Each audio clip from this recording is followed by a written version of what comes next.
What's up? I'm Lily. Revenge Crown brings you the stories that keep you hooked. If that sounds good, smash subscribe and let's go. The ballroom at the Riverside Manor was perfect. 200 guests, soft lighting, flowers everywhere. My wedding day had been flawless, so far the ceremony beautiful, the reception elegant, everyone smiling and celebrating. I was dancing with my new husband Daniel, our first dance as a married couple. When I saw my mother pushing through the crowd toward us, she had that look on her face, the determined one that meant she'd decided something and expected everyone to comply. "Excuse me," Mom said loudly, tapping Daniel's shoulder. "I need to speak with Lauren." Now, the music was still playing. Every eye in the room turned toward us. "Mom, we're in the middle of our first dance," I said, trying to keep my voice pleasant. "This is important." She grabbed my arm, her fingers digging in above my elbow. "That diamond necklace and earring set that Daniel's mother gave you this morning, it would look much better on your sister. Madison's dress is more suitable for jewelry like that. Your dress is too busy." I stared at her. The diamond set Daniel's mother Catherine had given me, a family heirloom worth approximately $45,000. Passed down for 3 generations, was currently around my neck and in my ears. Catherine had presented it to me that morning with tears in her eyes, saying I was now part of the family and these were meant to be mine.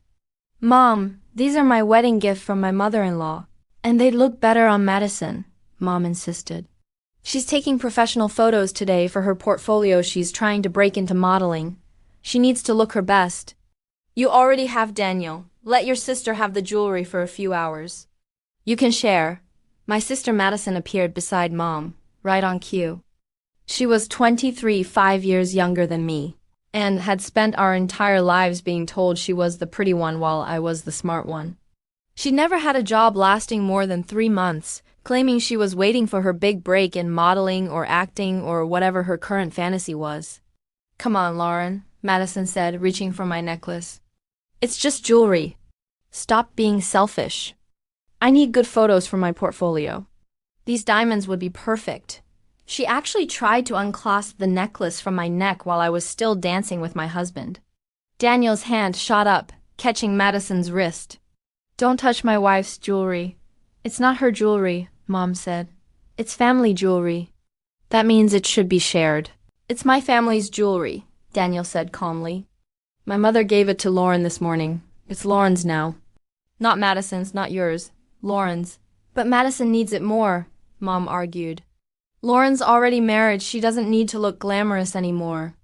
Madison's future depends on getting good portfolio shots." I felt Daniel's hand move to his jacket pocket.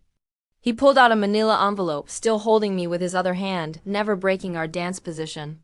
"Actually," Daniel said, his voice carrying across the now silent ballroom, "I anticipated this might happen.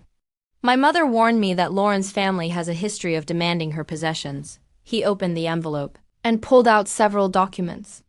"These are certified appraisals for the diamond necklace and earrings Lauren is wearing.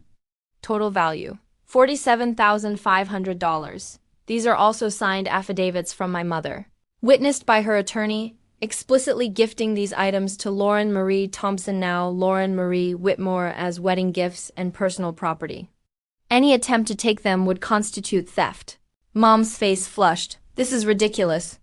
"We're family." "You are," Daniel agreed.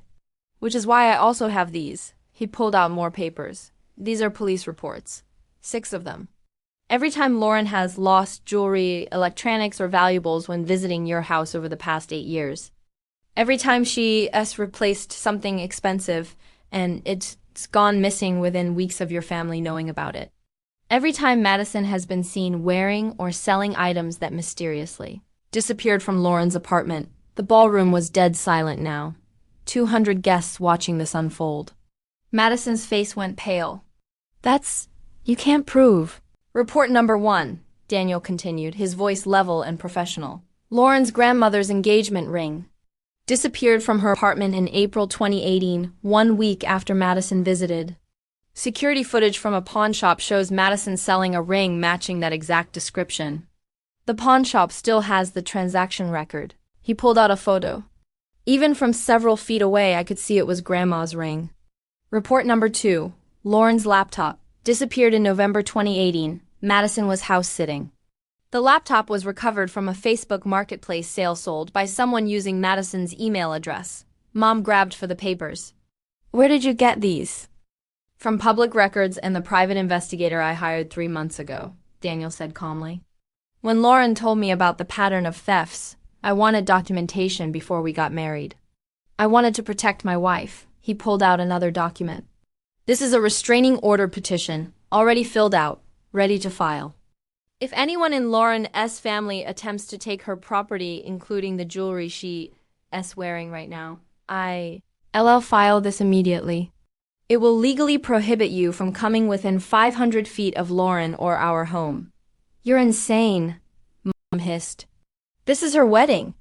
And you tried to steal her jewelry at it, Daniel replied, in front of 200 witnesses. Actually, let's make that official. He pulled out his phone and held it up. I've been recording this entire conversation. Massachusetts is a one-party consent state. I'm party to this conversation. Everything you've said is recorded and admissible in court. Madison lunged for the phone. Daniel stepped back smoothly, and suddenly Daniel's father Richard was there, a tall man with a former Marine bearing. I wouldn't, Richard said quietly, placing himself between Madison and Daniel. Catherine, Daniel's mother, appeared on my other side. She was a family law attorney, semi-retired, with 30 years of courtroom experience. Patricia, she said to my mother, I'm going to say this once. Those diamonds belong to my grandmother, passed to me, and I have now gifted them to my daughter-in-law. They are legally hers. If you or Madison touch them, I will have you arrested for theft and assault. Do you understand? This is insane, Mom repeated, but she'd taken a step back. What's insane? Catherine continued, her voice sharp. Is interrupting your daughter's first dance to demand she hand over $47,000 worth of jewelry to her sister. What's insane is your younger daughter attempting to physically remove a necklace from the bride's neck. What's insane is a pattern of theft going back 8 years that you've apparently enabled. She pulled out her phone. I also have the police on speed dial. Should I make the call now? Or are you going to return to your table quietly and leave my son and daughter-in-law alone? My father had materialized from somewhere in the crowd. He looked horrified. Patricia, what are you doing? This is Lauren's wedding day. I'm trying to help Madison, Mom said, but her voice had lost its conviction. By stealing from Lauren? Dad looked at Madison. Did you take your sister's things? All those times things went missing? Madison's silence was answer enough. Dad's face crumpled. Oh, Madison. Oh, honey, no. She has everything. Madison burst out. She has the good job, the perfect husband, this fancy wedding. I have nothing. Why shouldn't I have some of her stuff? She doesn't even miss it. Because it's not yours, I said quietly. It was the first time I'd spoken since Daniel had pulled out the envelope. Madison, I replaced my grandmother's ring 3 times 3 different rings I bought trying to replace the one you stole and sold. I've filed police reports, changed my locks, stopped inviting you to my apartment. And you kept finding ways to take things. You never needed them like I did, Madison said. I earned them, I corrected. I work 60 hours a week as a senior engineer. I save my money. I buy things I want. You've never kept a job longer than 3 months because you're waiting to be discovered. That's not my fault. Daniel's best man approached Tyler, who happened to be a criminal defense attorney. Folks, I think we should move this to a private space. This is a wedding reception. Agreed, Catherine said. Patricia Madison, I suggest you leave now before this becomes a criminal matter. We're family, Mom tried one more time, but it sounded weak. Family doesn't steal from family, I said. Family doesn't try to take wedding gifts in the middle of the first dance. Family doesn't spend 8 years treating me like a personal ATM and storage unit to rob whenever Madison wants something. Daniel's hand found mine. Security is waiting by the exit. You can leave voluntarily or they'll escort you out. Your choice. 2 security guards I hadn't noticed before were indeed standing near the ballroom doors. Madison looked at Mom. Mom looked at Dad. Dad just shook his head sadly. Let's go, Dad said quietly. Patricia Madison, we're leaving. But, Madison started. No, Dad said firmly. It was the first time I'd heard him stand up to them in years. They left. The ballroom stayed silent until the doors closed behind them. Then the DJ, bless him, started our song over. Let's take that from the top, shall we? Daniel pulled me back into dance position. Slowly, conversation resumed. A few guests approached after the dance to apologize for my family, to congratulate us, to quietly mention they'd witnessed similar behavior over the years and were glad I finally stood up to them. Catherine came over as we were cutting the cake. Lauren, I'm sorry you had to deal with that today. I'm sorry they interrupted our wedding, I said. Don't be, she said, squeezing my hand. Daniel did the right thing. Those diamonds are yours. They'll stay yours. And if your mother or sister try anything else, we have everything documented. The police reports Daniel mentioned were real. Over the next week, Detective Sarah Morrison contacted me. She'd been assigned to review the cold cases of my stolen property. Miss Whitmore, congratulations on the marriage. By the way, I've reviewed the reports your husband compiled. The evidence is substantial. The pawn shop transaction, the laptop sale, security footage from your apartment building showing your sister leaving with bags multiple times. We'd like to move forward with charges against my sister and potentially your mother for receiving stolen property and conspiracy. Text messages between them discussed taking your belongings multiple times. Daniel had been thorough. The private investigator he'd hired, a former police detective named Marcus Webb, had compiled everything. Bank records showing Madison depositing cash after my items disappeared. Text messages recovered from an old phone Madison had sold that discussed borrowing my things. Pawn shop records, Facebook Marketplace transactions. Total value of stolen property over 8 years, $34,700. I want to press charges, I said. Detective Morrison nodded. We'll move forward then. Your sister will be contacted for questioning. Madison was arrested 2 weeks after my wedding, charged with multiple counts of theft, receiving stolen property, and fraud. The evidence was overwhelming. Mom was charged as an accessory. Text messages showed she'd known about at least 6 of the thefts and had helped Madison sell some items. Dad called me crying. Lauren, please, they're talking about prison time. Can't you drop the charges? Dad, she stole from me for 8 years. $34,000 worth of property. She sold Grandma's ring, your mother's ring. The ring I was supposed to pass down to my own daughter someday. She made mistakes. She committed crimes. I interrupted. Multiple felonies. And Mom helped her. They didn't just make mistakes, Dad. They systematically stole from me and then gaslit me about it. Are you sure you didn't lose it? Maybe you misplaced it. Why are you always so careless with your things? Remember those conversations? Silence. I remember them, I continued. Every time something went missing, you all made me feel like it was my fault. Like I was irresponsible. Turns out I wasn't careless. I was being robbed. What do you want me to do? Dad asked quietly. Nothing. Support them if you want. But understand that I'm done. They tried to steal from me at my own wedding. In front of 200 people. That was the last straw. The trial took 6 months to reach court. Madison's attorney tried to negotiate she'd plead guilty to reduce charges, pay restitution, accept probation.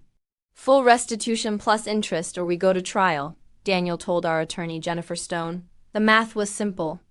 $34,700 in stolen property, plus interest, plus the cost of replacements I'd bought, plus emotional distress. Madison's attorney balked. She doesn't have that kind of money. She should have thought of that before she stole, Jennifer replied. We went to trial. The evidence was damning. Security footage. Pawn shop records. Text messages between Madison and Mom discussing which items to take next. A recording from my apartment building's security system showing Madison using a key I'd thought I'd lost. She'd made a copy years ago.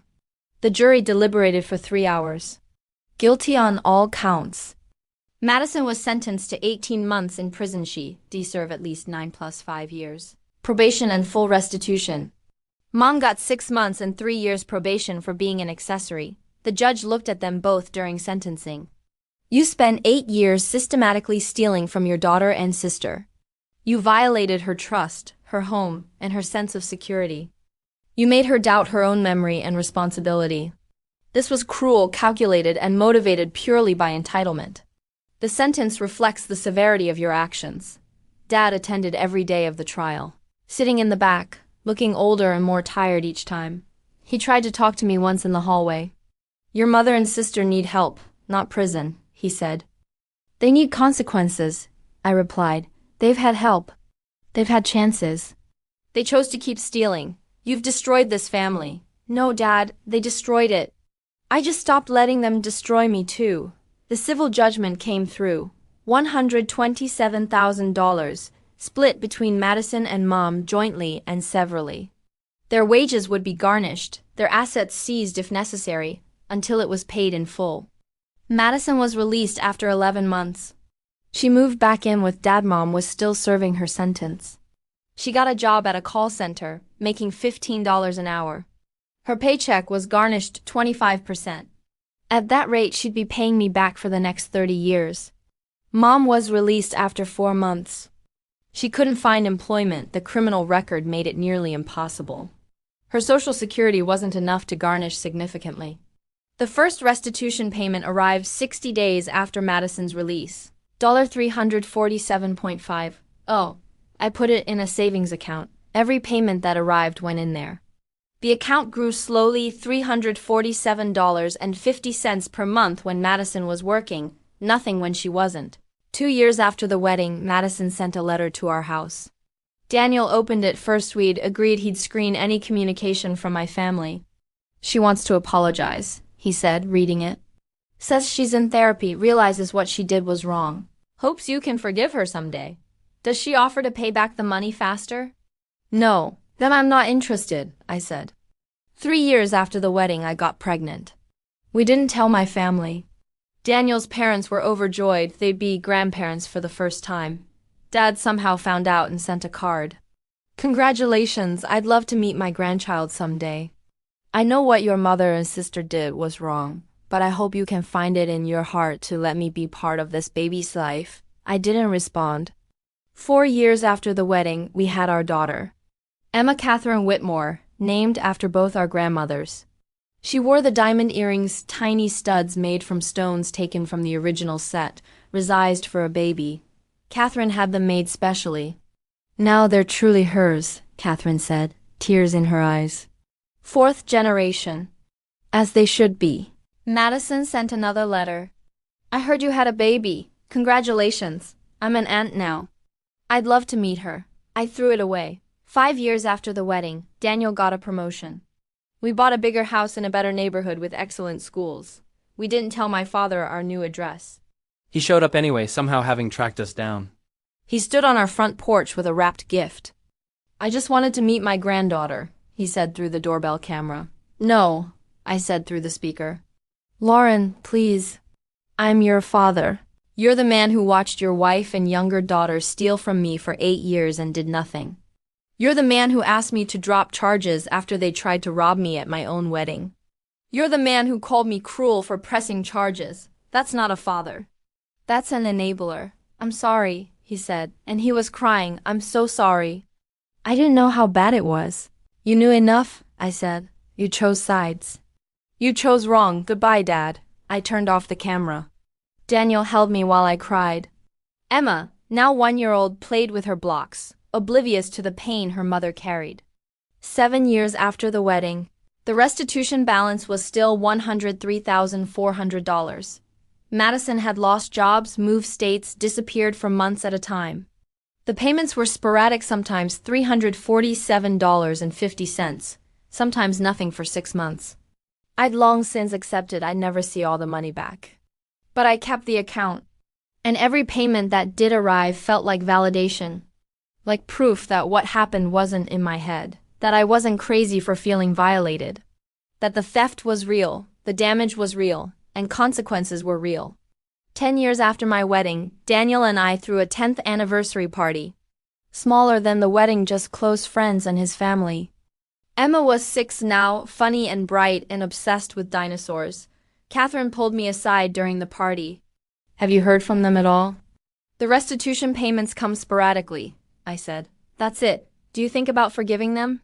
I considered it. No, I think about the 8 years they stole from me. I think about the first dance they interrupted. I think about Madison trying to physically remove a necklace from my throat. I think about being gaslit every time something went missing. No, I don't think about forgiving them. Good, Catherine said firmly. Some people don't deserve forgiveness. They deserve consequences and distance. You don't think that's harsh? I think you're protecting yourself and your daughter. That's not harsh. That's healthy. Emma ran up, grabbing my hand. Mommy, can I wear the pretty necklace?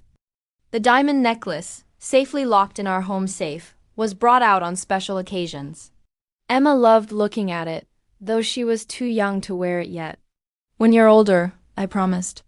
When you're old enough to understand what it means. What does it mean? Emma asked. It means family, Daniel said, picking her up.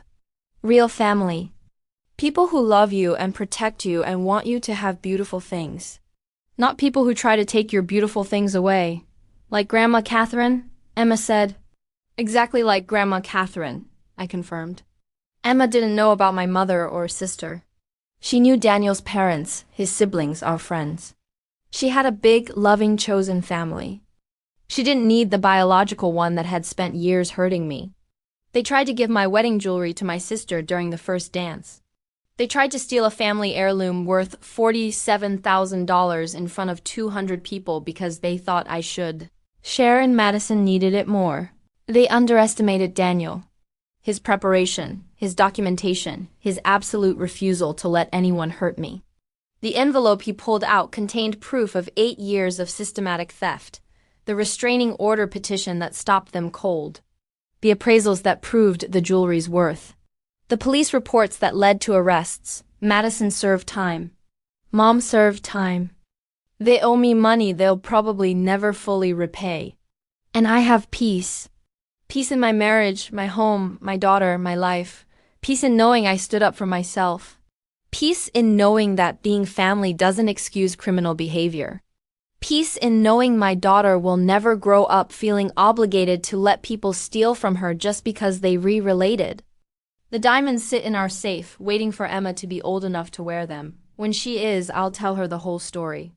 How they came to me, how people tried to take them, how her father protected me, how consequences work.